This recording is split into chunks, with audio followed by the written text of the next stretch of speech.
উপস্থিত হয়েছি মেষ লগ্নের কুণ্ডলিতে দেবগুরু বৃহস্পতি 12টা ঘরে বসে কীরকম প্রভাব দেবে সেই নিয়ে আলোচনা করতে।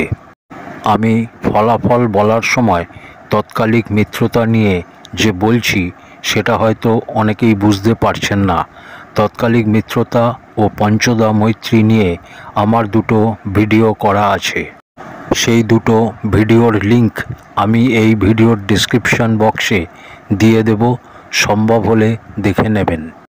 মেষ লগ্নের কুণ্ডলিতে দেবগুরু বৃহস্পতিকে সর্বাধিক কারক গ্রহ মানা হয়। কেন?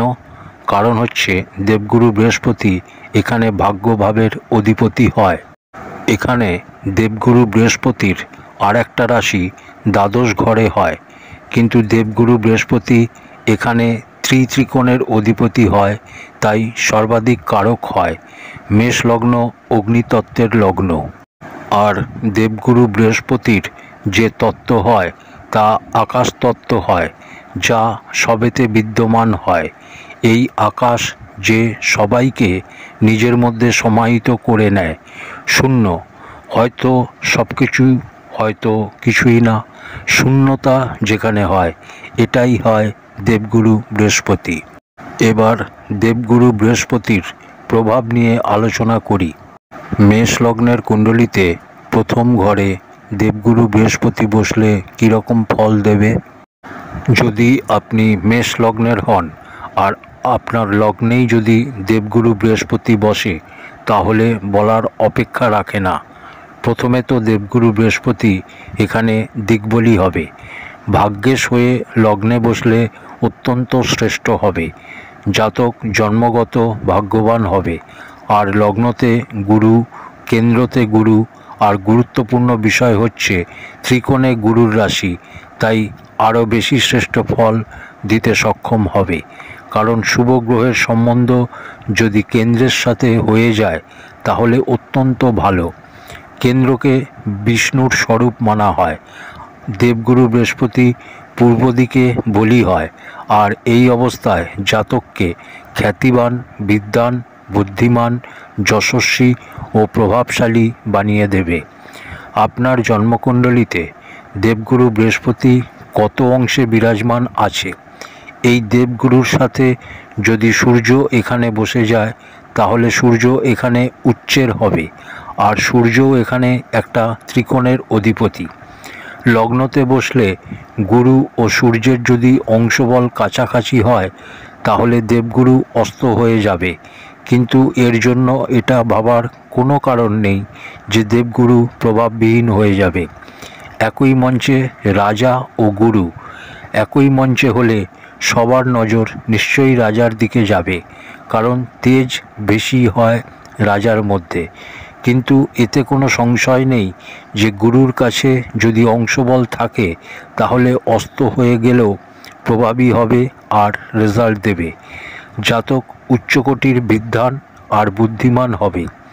এক প্রকার এটাকে শিক্ষক যোগ বলা হয়।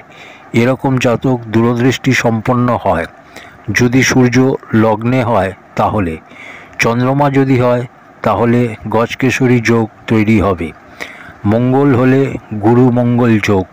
বুঝতেই পারছেন কতটা শ্রেষ্ঠ যোগ হবে এটা। লগ্নেশ লগ্নে হলে রুচক যোগ নির্মাণ করে, আর গুরু মঙ্গলের যোগ জাতককে জীবনে সব কিছু প্রাপ্ত করাবে। এবার অংশের কথাটা বলে দিই। আপনারা হয়তো অনেকেই জানেন 0 থেকে 6 অংশ অবধি বাল্য অবস্থা হয় গ্রহের, 6 থেকে 12 অংশ অবধি কুমার অবস্থায়, 12 থেকে 18 অংশ অবধি যুবক অবস্থায়, 18 থেকে 24 অংশ অবধি বৃদ্ধ অবস্থায়, আর 24 থেকে 30 অংশ অবধি মৃত অবস্থায় হয়। আপনার কুণ্ডলিতে যদি 6 অংশ অবধি বসে তাহলে বাল অবস্থায় হবে। নিশ্চয়ই এটা কমজোর স্থিতি। বলবান বানানোর আবশ্যকতা হবে গুরুকে, কারণ গুরুর দৃষ্টি বল কমজোর হবে। গুরুর দৃষ্টি বল থেকেই সবথেকে বেশি লাভ পাওয়া যায়, কারণ যেখানে দৃষ্টি দেবে সেই ভাবের প্রভাবে বৃদ্ধি করবে। এখানে গুরুর দৃষ্টি পঞ্চম, সপ্তম ও নবম ঘরে পড়বে। লগ্নে বসে গুরু পঞ্চম দৃষ্টিতে পঞ্চম ঘরকে দেখবে। জ্ঞান ও সন্তানের ঘরে দৃষ্টি দেবে। জ্ঞান, সন্তান ও দাম্পত্যর কারক হয় গুরু, ফলে সর্বাধিক শ্রেষ্ঠ লাভ। জাতকের কুণ্ডলিতে যদি শুক্রের কমজোর অবস্থাতেও থাকে বা কোনো খারাপ স্থিতি থাকে, কিন্তু গুরুর সম্বন্ধ যদি সন্তান ঘরের সাথে হয়, তাহলে সন্তানের সুখ অবশ্যই প্রাপ্ত করবে। পঞ্চম ঘরের অধিপতি, শিক্ষার অধিপতি সূর্য যদি কমজোরও হয়, তাহলেও দেবগুরু বৃহস্পতি আপনার শিক্ষাকে পূর্ণ করাবে। নিশ্চয়ই বাধা উৎপন্ন হবে যদি এখানে রাহুর দৃষ্টি পড়ে বা রাহু স্বয়ং বসে বা গুরুই যদি কমজোর হয়ে যায়। রাহু ইত্যাদি গ্রহের সাথে বসে যদি চণ্ডাল যোগ নির্মাণ করে, কিন্তু তা সত্ত্বেও আপনার শিক্ষাকে যে কোনো মূল্যে সংঘর্ষ করে হলেও আপনি আপনার শিক্ষা পূর্ণ করবেন। সপ্তম দৃষ্টি সপ্তম ঘরে পড়বে, যা মিত্র দৃষ্টি। কিন্তু ভাগ্যভাবের অধিপতি লগ্নে গিয়ে সপ্তম ঘরে দৃষ্টি দেওয়ার ফলে আপনার পত্নীর সাথে মতভেদ হলেও দাম্পত্য জীবন অটুট থাকবে, নিশ্চিন্ত থাকুন। ব্যবসার ক্ষেত্রে জবরদস্ত সফলতা দেবে। লগ্নতে বসে নবম দৃষ্টিতে নিজের ঘরকেই দেখবে। ভাগ্যেশ লগ্নতে বসে ভাগ্যভাবকে দেখবে, ফলে জাতককে অভূতপূর্ব ভাগ্যবান বানাবে, ভাগ্যকে বলবান বানাবে। বলার অপেক্ষা রাখে না যে আপনার থেকে ভাগ্যবান আর কেউ হবে না। লগ্নতে বসে দেবগুরু ভাবনাশ করবে না, তাই এই কথাটা মাথা থেকে বের করে দিন যে লগ্নে বসে দেবগুরু ভাবনাশ করবে। মেষ লগ্নের কুণ্ডলিতে দ্বিতীয় ঘরে বসে দেবগুরু বৃহস্পতি কীরকম ফল দেবে? গুরু যদি দ্বিতীয় ঘর অর্থাৎ ধনভাবে বসে, এটা বৃষ রাশি, যা শুক্রের রাশি, আর বৃষ রাশি হচ্ছে সাম রাশি। সাম রাশিতে গ্রহদের অংশবলের ক্ষেত্রে পার্থক্য হয়। 0 থেকে 6 অংশ অবধি হয়ে যদি আপনার কুণ্ডলিতে বসে, তাহলে এর অর্থ হচ্ছে মৃত অবস্থায় রয়েছে। 6 অংশ থেকে 12 অংশ অবধি হলে বৃদ্ধ অবস্থায় হবে। 12 থেকে 18 অংশ অবধি হলে যুবক অবস্থায় হবে। 18 থেকে 24 হলে কুমার অবস্থায় হবে। 24 থেকে 30 অংশ হলে বালক অবস্থায় হবে। অর্থাৎ সাম রাশির ক্ষেত্রে ঠিক উল্টোটা হয়। ভাগ্যেশ হয়ে ধনভাবে বসলে এটা মহাধনী যোগ হয়, কিন্তু গুরু এখানে ভাবনাশ করবে। দেবগুরু বৃহস্পতির সাথে যদি অন্য কোনো গ্রহ না থাকে, তাহলে নিশ্চিত ভাবনাশ হবে, ফলে ধন সম্বন্ধিত সমস্যা আপনার জীবনে হবে। অর্থকে সঞ্চয় করতে পারবেন না আপনি।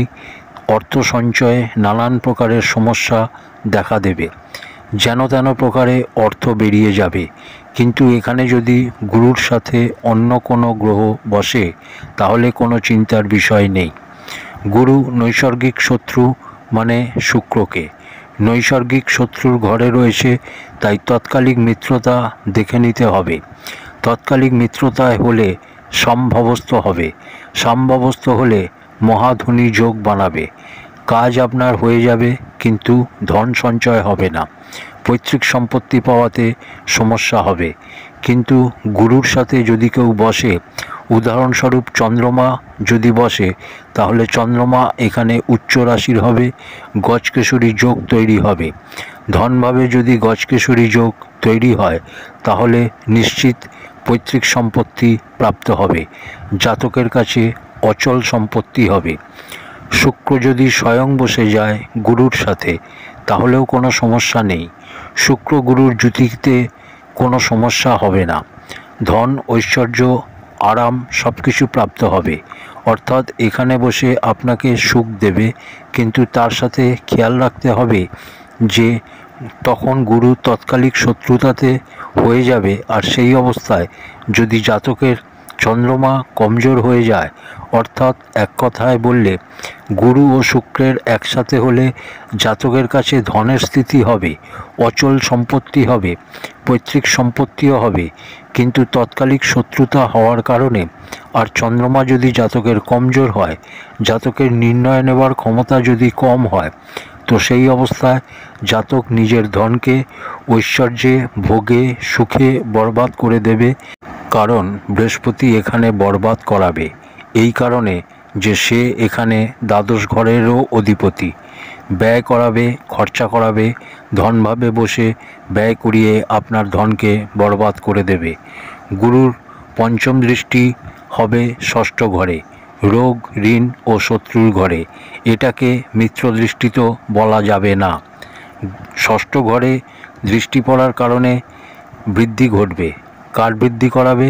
এখানে যদি কমজোর অবস্থায় হয় তাহলে রোগ, ঋণ ও শত্রুর বৃদ্ধি ঘটাবে। কিন্তু সবসময় মনে রাখবেন, দেবগুরু বৃহস্পতির যে দৃষ্টি হয় তা শেষে গিয়ে সব সময় রেজাল্ট করে, শেষে গিয়ে আপনার জন্য লাভদায়ী সিদ্ধ হয়। যদি কষ্ট আসেও তা শেষে গিয়ে লাভ পেয়ে যাবেন। ষষ্ঠ ঘর যেটা বুধের রাশি, তাই বুধের স্থিতি একবার দেখে নিতে হবে। বুধ যদি বলবান অবস্থায় হয় তাহলে রোগ, ঋণ, শত্রু আসবে আপনার জীবনে, তারপর ধীরে ধীরে শান্ত হয়ে যাবে। এখানে যদি গুরুর সাথে চন্দ্রমা, মঙ্গল ইত্যাদি গ্রহ বসে বা লগ্নেশ গিয়েও যদি গুরুর সাথে বসে, সেই অবস্থায় সমস্যা যদি আসে, যেমন পেটের সমস্যা বা আপনার অন্য কোনো সমস্যা হলো, চোখ সম্বন্ধিত সমস্যা যদি হয়, তাহলে চিন্তার কিছু নেই, গুরুদেব ক্ষতি হতে দেবে না, রক্ষা করবে আপনাকে। সপ্তম দৃষ্টি অষ্টম ঘরে পড়বে, যা মিত্র দৃষ্টি। লগ্নেশের রাশিতেই দৃষ্টি দেবে। এখানে বৃদ্ধি করবে আয়ুর, ক্ষতি হবে না। আয়ুর বৃদ্ধি করবে, আধ্যাত্মর বৃদ্ধি করবে, আপনার জ্ঞানকে বৃদ্ধি করাবে। অর্থাৎ এখানে গুরুর দৃষ্টি ক্ষতি করবে না, বরং লাভ করাবে, বৃদ্ধি করাবে। তো ষষ্ঠ ঘর থেকে যদি কোনো রোগ আসেও তাহলে জীবন যাবার সম্ভাবনা নেই, কারণ গুরু আয়ুর সুরক্ষা দেবে। গুরুর নবম দৃষ্টি দশম ঘর অর্থাৎ কর্মস্থানে পড়বে। এখানে গুরুর নীচ দৃষ্টি পড়বে। এবার বিষয়টা বোঝার চেষ্টা করুন। গুরু ষষ্ঠ ঘরে দৃষ্টি দিয়ে আপনাকে রোগী বানাবে। প্রায়ই আপনার কফজনিত সমস্যা হবে, পেটের সমস্যা হবে। এই সমস্যায় আপনি জর্জরিত হলে কার্যক্ষেত্রে আপনি ধ্যান দেবেন কি করে? গুরুর নিজ দৃষ্টি যে কার্যক্ষেত্রে পড়বে, তো কর্মক্ষেত্রে সমস্যা হওয়া এক প্রকার নিশ্চিত, কার্যক্ষেত্রে কষ্ট হওয়া নিশ্চিত, ভালো কাজ করা সম্ভব হবে না। নিজ দৃষ্টির কারণে রেজাল্টও কম আসবে, শ্রেষ্ঠ লাভ দিতে পারবে না। আর যদি তৎকালিক শত্রুতায় হয়ে যায় তো নিশ্চিত কার্যক্ষেত্রে শ্রেষ্ঠ করার পরেও আপনাকে সঠিক রেজাল্ট নিতে দেবে না। পিতার সাথে সম্পর্ক খারাপ করাবে, ফালতু ঝুটঝামেলায় আপনাকে ফেলবে। কোনো একটা জায়গায় স্থিরভাবে আপনি কার্য করতে পারবেন না। মেষ লগ্নের তৃতীয় ঘরে বসে দেবগুরু বৃহস্পতি কীরকম ফল দেবে? জন্মকুণ্ডলীর তৃতীয় ঘর বা পরাক্রমের ঘরে বসে গুরু ভাগ্যভাবের অধিপতি হয়ে পরাক্রমের ঘরে বসলে অত্যন্ত শ্রেষ্ঠ। মিথুন রাশির ব্যাপারে আগেই বলেছি, মেষ রাশির মতোই এটা বিষম রাশি, অংশবল বলে দিয়েছি, মনে রাখবেন সেটা। দ্বিতীয় ঘর বা মিথুন রাশিতে বসে সপ্তম দৃষ্টিতে নিজের ঘর অর্থাৎ ভাগ্যভাবকেই দেখবে। ভাগ্যেশ গিয়ে পরাক্রমে বসলে পরাক্রমের দ্বারাই জাতক নিজের ভাগ্য নিজে নির্মাণ করবে।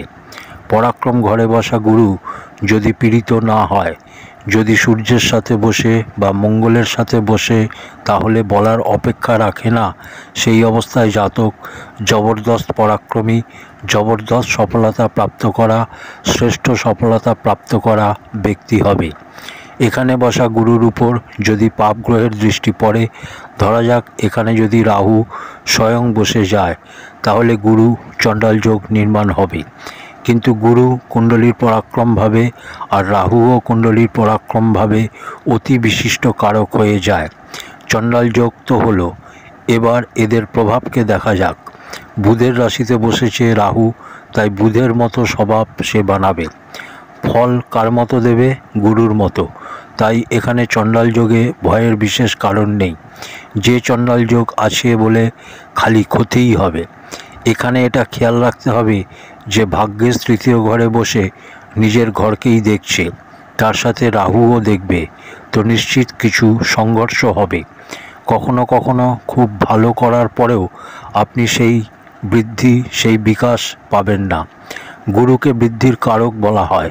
তো আপনার সম্মান বৃদ্ধি পাওয়া, আপনার যশের বৃদ্ধি, এই সমস্ত জিনিসগুলো আটকে যাবে। করবেন আপনি ভালো, কিন্তু রিটার্ন আসার সময় রেজাল্ট ভালো পাবেন না। গুরুর পঞ্চম দৃষ্টি সপ্তম ঘরে পড়বে, আর যদি রাহুর সাথে বসে সপ্তম ঘরে দৃষ্টি দেয়, তাহলে গুরু দাম্পত্য বাঁচানোর চেষ্টা তো করবে, যদিও গুরু এখানে মিত্র দৃষ্টি দিচ্ছে না, তাই 100 ভাগ বাঁচানোর চেষ্টা করবে না।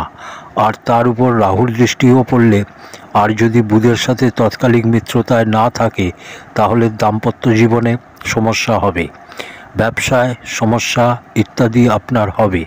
কিন্তু যদি তৎকালিক মিত্রতায় হয়, তাহলে ক্ষতি হবে না। যদি কোনো সমস্যা আসেও, তাহলে তা থেকে রক্ষা করবে, দাম্পত্যকেও বাঁচাবে, ব্যবসাকেও বাঁচাবে। সপ্তম দৃষ্টি ভাগ্যভাবে পড়বে। যদি গুরু পীড়িত না হয়, তাহলে ভাগ্যের ব্যাপারে আপনার থেকে ধনী ব্যক্তি আর কেউ হবে না। ভাগ্যের ব্যাপারে আপনি সব থেকে ধনী ব্যক্তি হবেন। আর গুরুর নবম দৃষ্টি একাদশ ঘর বা লাভ ঘরে হবে, তাই লাভের ব্যাপারে কোনো খামতি হবে না। মেষ লগ্নের চতুর্থ ঘরে দেবগুরু বৃহস্পতি বসে কীরকম ফল দেবে? কুণ্ডলীর চতুর্থ ঘরে গুরু বসলে উচ্চের হবে। ভাগ্যেশ এসে যদি বসে কুণ্ডলীর সুখের ঘরে, তাহলে বলার অপেক্ষাই রাখে না। প্রথমে এটা কেন্দ্র ত্রিকোণ রাজযোগ নির্মাণ করবে, দ্বিতীয় এটা হংসযোগ নির্মাণ করবে। যদিও নবম ঘর থেকে গুনলে নিজের ঘর থেকেই ষষ্ঠ ও অষ্টমের সম্পর্ক বানাচ্ছে, কিন্তু এটা স্বরাষ্ট্রক যোগের প্রভাব দেবে না। এখানে বসে দেবগুরু বৃহস্পতি হংসযোগের প্রভাব আপনাকে দেবে।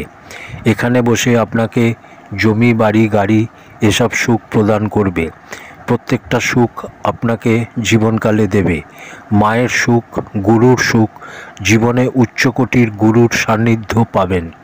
বড় বাড়ি, বড় বাংলো, বড় গাড়ি, এখানে বসে গুরু কিন্তু ভাবনাশ করবে না। এখানে গুরু উচ্চের, কারণ গুরু কর্কট রাশিতে উচ্চের হয়, কেন্দ্র ত্রিকোণে আছে। অংশটা একবার দেখে নেবেন। এখানে গুরু সাম রাশিতে আছে। 0 থেকে 6 অংশ অবধি হলে মৃত অবস্থায় হবে, 6 থেকে 12 অংশ অবধি হলে বৃদ্ধ অবস্থায় হবে, বৃদ্ধ অবস্থায় হলে, মৃত অবস্থায় হলে কমজোর হবে। এর প্রভাবকে বৃদ্ধি করুন, বল দিন।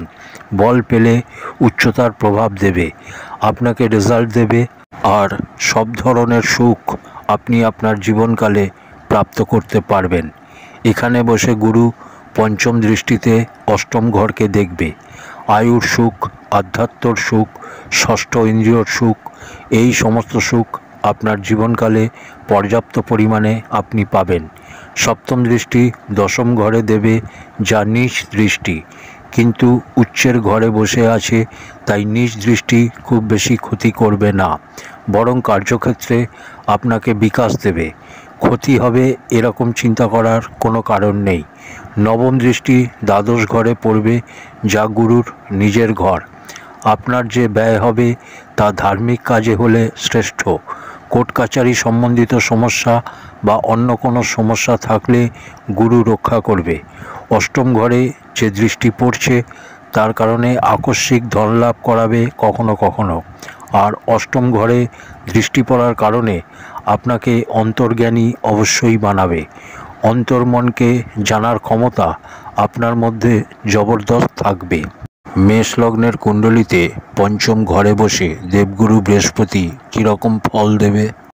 পঞ্চম ঘরে গুরু বসলে এটাও ফলাফলের জন্য খুব শ্রেষ্ঠ হবে। ত্রিকোণের অধিপতি এসে ত্রিকোণে বসেছে, সূর্যের রাশিতে বসেছে। এখানে সূর্য যদি সাথে বসে যায়, তাহলে গুরুকে অস্ত করে দিতে পারে, কিন্তু এতে কোনো সমস্যা হবে না। কষ্ট হলেও গুরু রেজাল্ট করবে। কত অংশে আছে দেখে নেবেন। এটা বিষম রাশি, এখানে গুরু বসলে খুবই শ্রেষ্ঠ। বুদ্ধিমান, বিদ্বান, জ্ঞানবান, আর এর সাথে যদি চন্দ্রমা লগ্নে বা নবমে হয়ে যায়, বা একাদশ ঘরে হয়ে যায় তাহলে গুরুর দৃষ্টি পড়বে, তাহলে সরস্বতী যোগের সমান লাভ আপনাকে দেবে, জবরদস্ত লাভ। কিন্তু মনে রাখতে হবে এখানে ভাবনাশ হবে।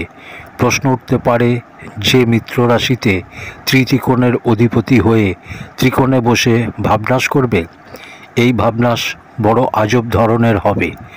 জ্ঞান সম্পূর্ণ আপনার প্রাপ্ত হবে, কিন্তু হতে পারে কার্য আপনার অন্য ক্ষেত্রে গিয়ে করতে হলো। সন্তান সুখ অবশ্যই প্রাপ্ত হবে, কিন্তু হতে পারে সন্তানের থেকে দূরে থাকতে হলো।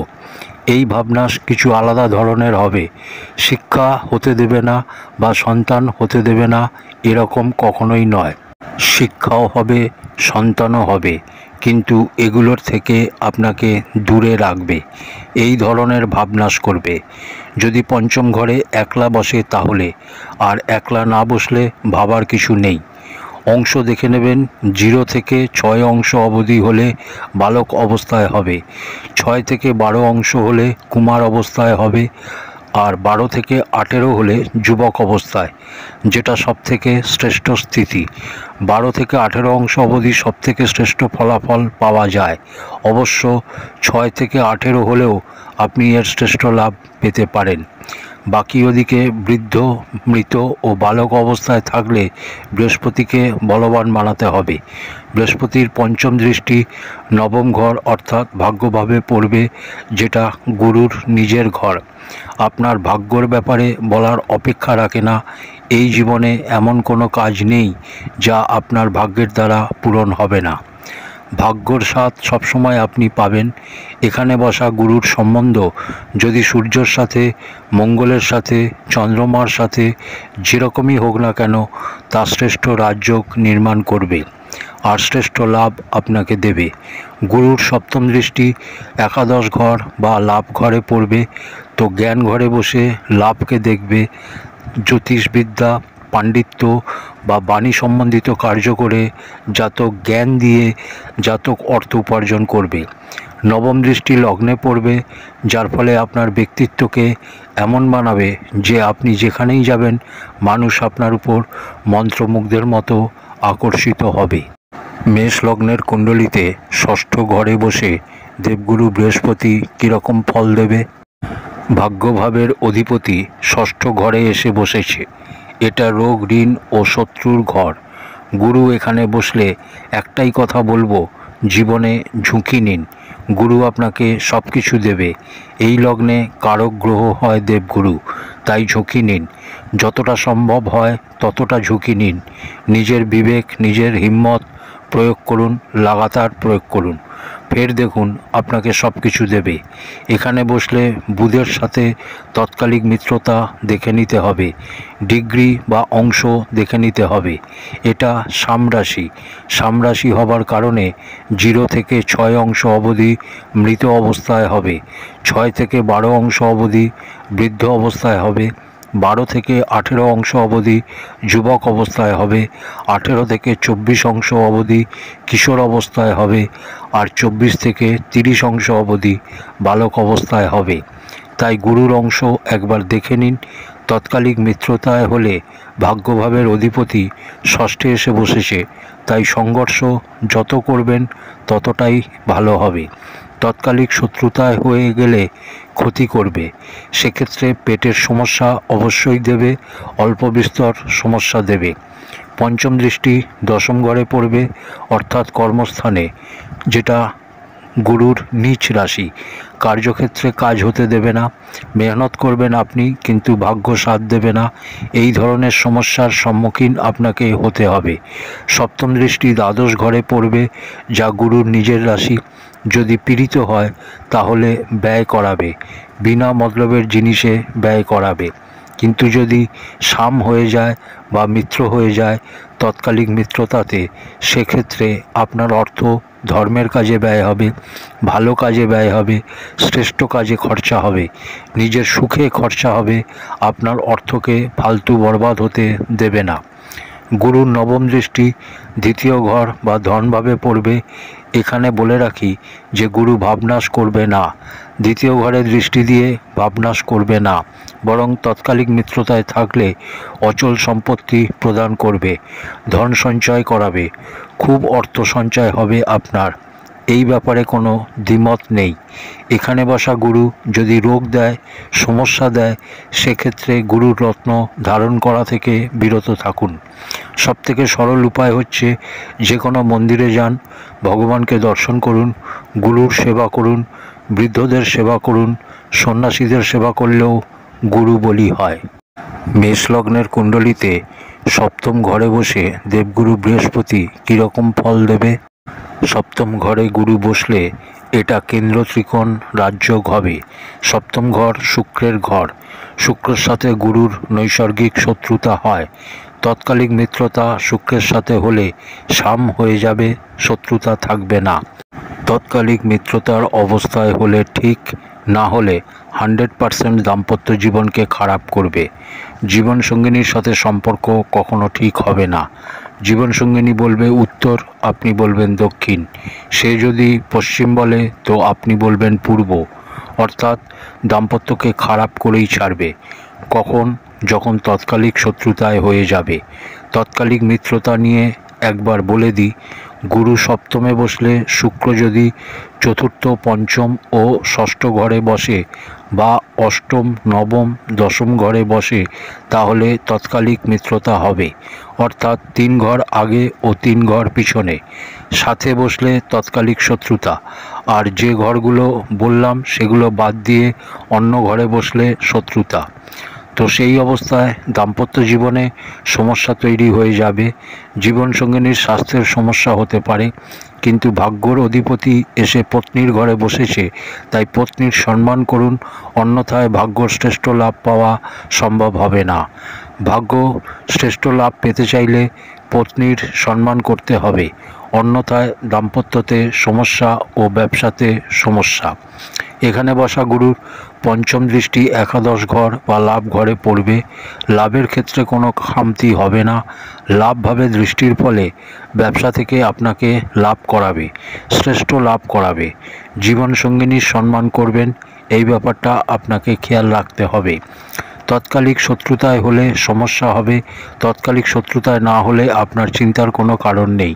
সামভাবস্থ গুরু কোনো ক্ষতি করবে না। গুরুর সপ্তম দৃষ্টি লগ্ন বা আপনার ব্যক্তিত্বে পড়বে, আপনার ব্যক্তিত্বকে বিকাশ করবে, আপনার বাণী জবরদস্ত হবে। গুরুর নবম দৃষ্টি তৃতীয় ঘর বা পরাক্রম ঘরে হবে। জীবনসঙ্গিনী আসার পর আপনার ঘর শুধু আলোকিত হবে না, আপনার জীবনেও চমক আসবে। গুরু পীড়িত হয়ে গেলে যদি চণ্ডাল যোগ নির্মাণ হয়, যদি শনির দৃষ্টি পড়ে যায়, বা যদি অন্য কোনো বিচ্ছেদাত্মক গ্রহ, যদি রাহুর দৃষ্টি পড়ে যায়, সেই অবস্থায় দাম্পত্যকে ভেঙে দেয়, দাম্পত্য জীবনকে খারাপ করে দেয়। মেষ লগ্নের কুণ্ডলিতে অষ্টম ঘরে দেবগুরু বৃহস্পতি বসলে কীরকম ফল পাওয়া যাবে? অষ্টমে গুরু হলে মিত্র রাশিতে এসে বসেছে, লগ্নেশের রাশিতে এসে বসেছে, ভাগ্যেশ হয়ে অষ্টম ঘরে বসেছে। একটা কথা নোট করে নিন, সংঘর্ষকে সাথী বানিয়ে নিন। এখানে বিপরীত রাজযোগ নির্মাণ হচ্ছে, কিন্তু তাও বলবো সংঘর্ষ করুন। বিপরীত রাজযোগ কী বলে? বিপরীত রাজযোগ বলে সংঘর্ষ করুন। পরিস্থিতি যত বিপরীত হবে, ভিন্ন হবে, তত তাড়াতাড়ি আপনি উন্নতির শিখরে উঠবেন। তাই সংঘর্ষকে নিজের বন্ধু বানিয়ে নিন। এখানে বসে গুরু আপনার আয়ুতে কোনো সমস্যা করবে না, কিন্তু স্বাস্থ্যতে কিছু সমস্যা তৈরি করে। গুরুর সম্পর্ক যদি অষ্টম ঘরের সাথে হয়ে যায়, তাহলে সন্ন্যাসীর মতো জীবন অতিবাহিত করুন। সাত্ত্বিক আহার, সাধুদের মতো ভোজন। যত সাদা আহার করবেন, যত সাদা ব্যবহার করবেন, ততটাই উচ্চতা আপনি আপনার জীবনে পাবেন। অষ্টমে গুরু বসলে আধ্যাত্মকে নিজের সাথী বানিয়ে নিন। আধ্যাত্মিক হয়ে যান, গুরুর সম্পূর্ণ লাভ প্রাপ্ত করবেন। এখানে বসে গুরু পঞ্চম দৃষ্টিতে দ্বাদশ ঘরকে দেখবে, নিজের ঘরেই দৃষ্টি দেবে। আগেই বললাম, আধ্যাত্মর সাথে যুক্ত থাকুন, ধর্মে ব্যয় করুন, আপনার ভাগ্য সাথ দেবে, সব কিছু সাথ দেবে। গুরুর সপ্তম দৃষ্টি ধনভাবে পড়বে, ধন ইত্যাদিতে কোনো খামতি হবে না। ধন সম্পূর্ণ প্রাপ্ত হবে আপনার জীবনকালে। কখনো কখনো আকস্মিক ধনলাভ হবে, না হলে নিজে বানাবেন আপনি। ঘর তো অবশ্যই বানাবেন, কারণ গুরুর নবম দৃষ্টি চতুর্থ ঘর, যা গুরুর উচ্চ ঘর, সেখানে পড়বে। অষ্টমে বসলে শুধুমাত্র খারাপ ভাবার কিছু নেই, পেটের রোগ আপনাকে অবশ্যই দেবে। কিন্তু একটা কথা নিশ্চিত জেনে রাখুন, আপনি যদি সংঘর্ষশীল ব্যক্তি হন, সংঘর্ষ করতে পারেন, তো জমি বাড়ি গাড়ির সুখ নিজের জীবনকালে অবশ্যই আপনি প্রাপ্ত করবেন। মেষ লগ্নের কুণ্ডলিতে নবম ঘরে দেবগুরু বৃহস্পতি বসলে কীরকম ফল পাওয়া যাবে? ভাগ্যভাবে গুরু যে কোনো স্থিতিতেই বসুক না কেন, ভাগ্যর ক্ষেত্রে আপনাকে উন্নতি করাবে। ভাগ্যের সুখে কখনো খামতি হবে না। অর্থাৎ নবম ঘরে গুরু বসলে ভাগ্যের সম্পূর্ণ সুখ আপনি আপনার জীবনকালে প্রাপ্ত করবেন। মেষ লগ্নের কুণ্ডলিতে গুরু ভাগ্যভাবের অধিপতি হয়ে ভাগ্যে বসলে, তার উপর যদি এই গুরুর সম্পর্ক চন্দ্রমার সাথে হয়ে যায়, মঙ্গলের সাথে হয়ে যায়, তাহলে কুণ্ডলিতে যদি অন্য কোনো যোগ নাও থাকে, এই একলা রাজযোগই আপনাকে রাজা বানিয়ে দেবে। এখানে বসা গুরুর দৃষ্টি লগ্নে পড়বে, ফলে আপনার ব্যক্তিত্বকে বহুমুখী প্রতিভার অধিকারী বানাবে। কারণ গুরু দৃষ্টি পড়ছে লগ্নে, বাণী থেকে শুরু করে প্রত্যেকটা জিনিস আপনার জবরদস্ত হবে। এখানে বসা গুরুর সপ্তম দৃষ্টি তৃতীয় ঘর বা পরাক্রমের ঘরে পড়বে, আর নবম দৃষ্টি পঞ্চম ঘর বা জ্ঞানের ঘরে পড়বে। ফলে প্রত্যেকটা ক্ষেত্রে আপনি লাভদায়ী সিদ্ধ হবেন।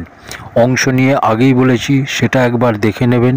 এটা বিষম রাশি, অর্থাৎ 0 থেকে 6 অংশ অবধি বালক অবস্থায় থাকবে। গুরু এখানে বসে প্রত্যেকটা ক্ষেত্রে আপনাকে লাভই লাভ দেবে। এখানে গুরুকে বল দিতে চাইলে গুরুর রত্ন পোকলাশ ধারণ করতে পারেন। পরাক্রম ঘরে দৃষ্টি দেবার কারণে ছোট ভাই বোনের সুখ আপনি প্রাপ্ত করবেন। আপনার থেকে বেশি আপনার ছোট ভাই বোন আপনার সুখ বেশি প্রাপ্ত করবে, অর্থাৎ আপনার থেকে তারা লাভ পাবে। সন্তান সুখ, সন্তানের থেকে সুখ, জ্ঞানের সুখ জীবনকালে আপনাকে প্রদান করবে। মেষ লগ্নের কুণ্ডলিতে দশম ঘরে বসে দেবগুরু বৃহস্পতি কীরকম ফল দেবে? গুরু এখানে বসলে নীচ রাশিতে বসবে। শনি যদি কেন্দ্র ইত্যাদিতে বসে বা দশম ঘরেই বসে যায়, সেক্ষেত্রে নীচত্ব ভঙ্গ হবে। আর এখানে গুরু ভাগ্যেশ হয়ে কর্মভাবে বসবে, তো ধর্মকর্মাধিপতি যোগ নির্মাণ হবে, আর এটা শ্রেষ্ঠ রেজাল্ট করবে। এখানে গুরু বসলে শ্রেষ্ঠ কর্ম করুন, ভুল কাজ করবেন না, বাজে কাজ করবেন না। কারণ বাজে কাজে অর্থ তো খুব তাড়াতাড়ি চলে আসবে, কিন্তু সেটা আপনাকে বরবাদের রাস্তায় নিয়ে যাবে, যা শ্রেষ্ঠ হবে না। এখানে বসে গুরু পঞ্চম দৃষ্টি দ্বিতীয় ঘর বা ধনভাবের ঘরে দেবে, সপ্তম দৃষ্টি চতুর্থ ঘরে দেবে ও নবম দৃষ্টি ষষ্ঠ ঘরে দেবে।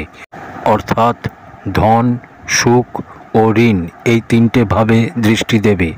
ধনও হবে, সুখও হবে, ঋণ, রোগ, শত্রু ইত্যাদি হলেও কোনো ক্ষতি হবে না। নীচ রাশিতে বসেছে, তাই শনি কোথায় বসেছে একবার দেখে নিতে হবে। শনির স্থিতি না দেখে রেজাল্ট বের করা ঠিক হবে না। এখানে বসলে ভাবনাশ করবে না। এখানে বসে আপনাকে ধন সম্বন্ধিত সুখ দেবে, জমি বাড়ি গাড়ি সম্বন্ধিত সুখ দেবে। আর রোগ, ঋণ, শত্রু ইত্যাদি যাই হোক, ভয় পাওয়ার কিছু নেই। গুরু নিজের কাজ করবে, রক্ষা করবে আপনাকে। গুরু কমজোর হলে তাকে বলবান বানানো অত্যন্ত আবশ্যক। অংশ ও শনির অবস্থান একবার দেখে নেবেন। মেষ লগ্নের কুণ্ডলিতে একাদশ ঘরে দেবগুরু বৃহস্পতি বসে কীরকম ফল দেবে? কুণ্ডলীর একাদশ ঘরে গুরু বসলে সবার প্রথম বলি, গুরু এখানে ভাবনাশ করবে। কুণ্ডলীর দ্বিতীয় ঘর, পঞ্চম ঘর, সপ্তম ঘর ও একাদশ ঘরে এই স্থানে গুরু ভাবনাশের কাজ করে।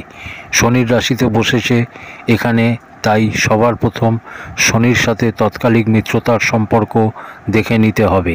এখানে ভাগ্যেশ গিয়ে লাভ স্থানে বসেছে, ফলে জীবনকালে অর্থ আসতে থাকবে, ধন আগমন কোথাও না কোথাও থেকে হতে থাকবে।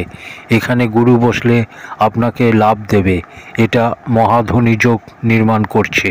কিন্তু একটা ব্যাপার খেয়াল রাখতে হবে, যেহেতু এখানে ভাবনাশ করে, তো কখনো জীবনে এরকম হতে পারে যে খুব বড় অর্থ আসার কথা হাতে, কিন্তু ফাইনালি সেটা হাতে আসবে না। এটা বিষম রাশি, তাই গুরুর অংশবল একবার দেখে নিন। যদি গুরু আপনার কুণ্ডলিতে সম্পূর্ণ বলবৎ অবস্থায় থাকে, অর্থাৎ কুমার থেকে যুবক অবস্থায় থাকে, তাহলে নিশ্চিত যে গুরুর পঞ্চম দৃষ্টি যে জ্ঞানভাবে পড়ছে, তার ফলে আপনি আপনার জ্ঞানের দ্বারা প্রভূত অর্থ ইনকাম করবেন। গুরুর পঞ্চম, সপ্তম ও নবম দৃষ্টি যথাক্রমে পরাক্রম ঘরে, জ্ঞানের ঘরে ও দাম্পত্যর ঘরে পড়বে। তৎকালিক মিত্রতায় হলে এ সমস্ত ক্ষেত্র থেকে সমস্ত ধরনের সুখ আপনাকে প্রাপ্ত করাবে। তৎকালিক শত্রুতায় হয়ে গেলেও জ্ঞান ও সন্তানের সুখ, ছোট ভাই বোনের সুখ সব কিছু জাতককে প্রদান করে পরে গিয়ে জাতককে সব কিছু ছাড়তে হবে। সমস্যা আসবে, গুরু আগে দেবে, পরে গিয়ে নিয়ে নেবে। কিন্তু তৎকালিক মিত্রতায় হয়ে গেলে কোনো চিন্তার বিষয় নেই, সব কিছু আপনাকে প্রদান করবে। দাম্পত্য জীবনে যদি কোনো সমস্যা আসে, তাহলে গুরু আপনাকে রক্ষা করবে। তাই অংশবল ও তৎকালিক মিত্রতা দেখে নেওয়া দরকার। মেষ লগ্নের কুণ্ডলিতে দ্বাদশ ঘরে বসে দেবগুরু বৃহস্পতি কীরকম ফল দেবে? দ্বাদশ ঘরে গুরু বসলে এটা শ্রেষ্ঠ হবে। এখানে গুরু বসলে সর্বাধিক শ্রেষ্ঠ লাভ দেবে একথা বলা তো ঠিক হবে না, কিন্তু গুরু এখানে স্বগৃহী হবে। আর দেবগুরু বৃহস্পতি এখানে সব কিছু দেবে। ব্যয়ের ঘরে বসেও মোক্ষ হোক, আধ্যাত্ম হোক, সব সুখ প্রদান করবে। শুধুমাত্র জাতককে ধার্মিক প্রবৃত্তির হতে হবে। আপনি যদি ধার্মিক প্রবৃত্তির হন, ধর্মে যদি ব্যয় হয়, তাহলে নিশ্চিত হয়ে যান যে গুরু শুধুমাত্র সুখ প্রদান করবে। গুরুর থেকে কোনো সমস্যা আপনার হবে না, গুরুর থেকে কোনো কষ্ট আপনার কখনোই হবে না। শুধুমাত্র লাভ পাবেন আপনি দেবগুরুর কাছ থেকে। এখানে বসে গুরুর পঞ্চম দৃষ্টি চতুর্থ ঘরে পড়বে, যা গুরুর উচ্চ ঘর। আপনি আপনার ব্যয় জমি, বাড়ি, গাড়ির জন্য করুন। জমি কিনুন, বাড়ি করুন, নতুন গাড়ি কিনুন, মাকে তীর্থযাত্রা করান। এ সমস্ত ক্ষেত্রে আপনার খরচা হলে ভালো দিক খরচ হবে। গুরুর সপ্তম ও নবম দৃষ্টি যথাক্রমে ষষ্ঠ ও অষ্টম ঘরে পড়বে। আয়ুর বৃদ্ধি করবে, কোনো সমস্যা নেই। শত্রুর ক্ষেত্রে কোনো সমস্যা নেই, কারণ দ্বাদশ ঘরে নিজের রাশিতে বসেছে, এখানে বিপরীত রাজযোগে আছে। আবার বলি, ধার্মিক কার্য করুন, লাভবান হবেন। অনেকে অভিযোগ করেন প্রথম দিকের ঘরগুলোর আলোচনা বড় হয় আর শেষের দিকের ঘরগুলোর আলোচনা কম হয়। দর্শকের কাছে আমার অনুরোধ, প্রথম দিকের আলোচনাগুলো একবার শুনে নেবেন, তাহলেই সমস্ত ব্যাপারটা বুঝতে পারবেন। প্রিয় দর্শক বন্ধুরা, এই ছিল মেষ লগ্নের কুণ্ডলিতে বৃহস্পতির প্রভাব 12টা ঘরে কীরকম হয় সেই নিয়ে। আজ এই অবধি, পরের ভিডিওতে আবার কথা হবে। ধন্যবাদ।